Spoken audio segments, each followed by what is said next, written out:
एक जमाने में एक विसिया वो अरीज सहराई इलाके में एक शेर रहता था जिसका नाम लियो था। वो कोई मामूली शेर नहीं था। लियो पूरे जंगल में अपने बहादुरी और नरमी की वजह से मशहूर था। उसके सुनहरी माने थे जो सूरज की तरह चमकते थे और उसकी दुहाड़ मैलों दूर तक सुनाई देती थी।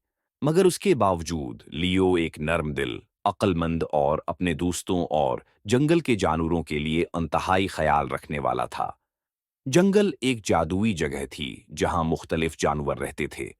वहां जीब्रे थे जो अपनी सियाह और सफेद धारियां दिखाते थे, खुशगवार जराफ जो बुलंद दरख्तों की टहनियां खाने के लिए अपनी लंबी गर्दनें बढ़ाते थे, और हाथी जो अपनी आवाजों से पूरे जंगल को गूंजते थे। मगर इन सब में लियो सबसे अहम जानवर था। लियो सिर्फ ताकत के बल पर हुक्मरान नहीं था, उसे उसकी हिकमत की वजह से इज्जत दी जाती थी। जब भी जानवरों में कोई मसला या झगड़ा होता, लियो हमेशा वहां होता और अपनी दानाई से उनकी मदद करता। जानवर उससे मोहब्बत करते थे और जानते थे कि वो हमेशा उनके लिए मदद फराहम करेगा। एक रोशन दोपहर, जब लियू एक बड़े पत्थर पर बैठा था जो जंगल के किनारे पर था, उसका दोस्त, एक अक्लमंद परिंदा ओली, उसके पास आकर बैठा। लियो, ओली ने कहा, मैंने दुरियाए दूसरी तरफ से अजीब सी खबरें सुनी हैं। वहां के जानवर परेशान हैं, वहां खुश्की है और घास खुश्क हो गई है, पानी के तालाब कम हो रहे हैं। लियो ने उठकर अपने सुनहरी माने को हुआ में लहराया। शुक्रिया ओली, उसने कहा, हमें कुछ करना होगा। मैं जंगल के जानवरों से बात करूंगा और एक मंसूबा बनाऊंगा। अगले दिन सुबह लियो ने तमाम जानवरों को जमा किया। उसने उनसे कहा कि दूसरी तरफ के जानवरों की मदद की जरूरत है क्योंकि वहां पानी कम हो रहा है और वो मुश्किल में हैं। मैं दुरियाए दूसरी तरफ जाऊंगा, लियो ने कहा, लेकिन मैं अकेला नहीं जाऊंगा। मुझे बहादुर जानवरों की जरूरत है जो मेरे साथ आएं। एक जवान ज़ेब्रा ज़ारा ने अपने पैर उठाए। मैं आऊंगी, लियो। मैं तेज हूं और सबसे आगे जाकर हालात देख सकती हूं।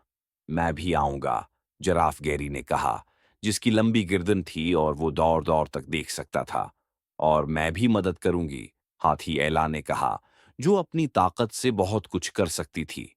लियो ने अपने दोस्तों को मुस्कुराते हुए देखा। हम सब मिलकर उनकी हमेशा की होंगी, मदद करेंगे। जानवरों ने अपनी महम शुरू की। सूरज आसमान पर बुलंद था और गर्मी बहुत थी, मगर लियो पुरएतमाद तरीके से रास्ता दिखा रहा था।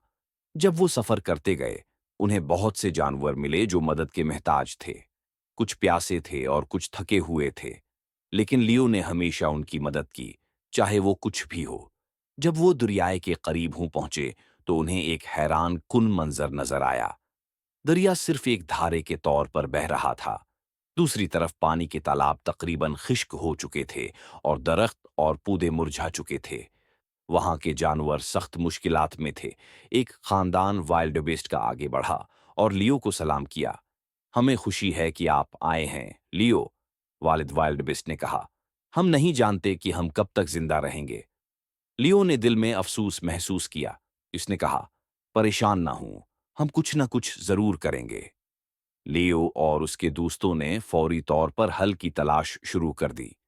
उन्होंने खिशक दरिया के किनारे खोदने की कोशिश की, ये उम्मीद करते हुए कि शायद जेर जमीन पानी मिल जाए, मगर कुछ हासिल न हुआ। फिर उन्होंने दरिया के ऊपर की तरफ सफर किया ताकि इसके मनबा को तलाश करें, मगर वहां भी कुछ नहीं मिला। जानवर मायूस होने लगे।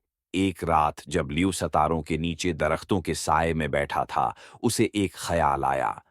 उसने याद किया कि वहां दौर एक बुलंद पहाड़ है जिसकी चोटी पर एक जादुई चश्मा था जो पूरे जंगल को पानी फराहम करता है था।